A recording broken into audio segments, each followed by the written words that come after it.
ఆయనే ఎక్కడ ఉన్నది?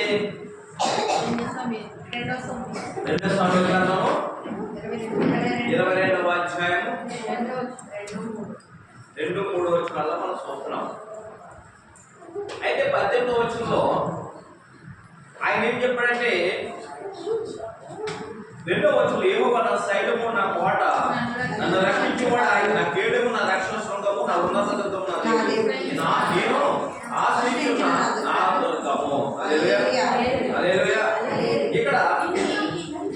ఇక్కడ చూసినట్లయితే దేవుడు ఎవరు అంటే ఆయన రక్షించేవాడు అని అర్థం. చాలా మంది దేవుడు ఎందుకు వచ్చాడు ఈ లోకానికి యేసుక్రీస్తువారంటే రక్షించడానికి వచ్చాడు.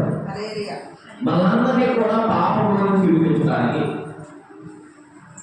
అనారోగ్యాలను తప్పించడానికి, అన్నిటికంటే ముఖ్యంగా మన పరలోక రాజ్యాన్ని వారసులు చేయడానికి యేసుక్రీస్తువారు ఈ లోకానికి వచ్చారు, అంటే రక్షించడానికి వచ్చారు.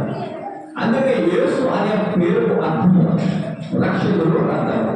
యేసు అనే పేరుకు అర్థం ఏంటి? రక్షకుడు. క్రీస్తు అనే పదముకు అర్థము పేరుకు అభిషేకుడు అర్థం, అంటే రక్షించి మనం అభిషేకించేవాడు యేసుక్రీస్తువారు.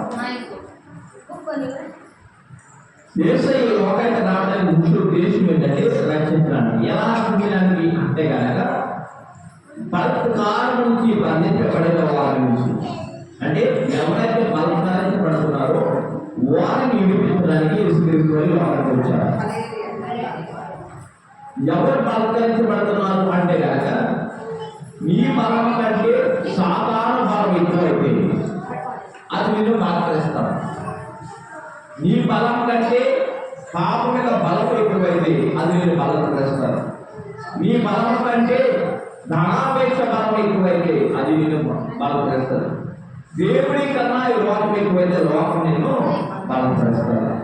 ఈ గురించి విడిపించే శక్తి ఏ మానవుడికి, ఈ లోకంలో ఉన్న ఏ వ్యక్తికి, ఎవరికి సాధ్యం కానీ ఈ జీవితంలో యేసుక్రీస్తు వారు మాత్రమే మన యొక్క బలత్కారానికి మధ్య నుంచి అభివృద్ధించడానికి రావడం. హల్లెలూయా.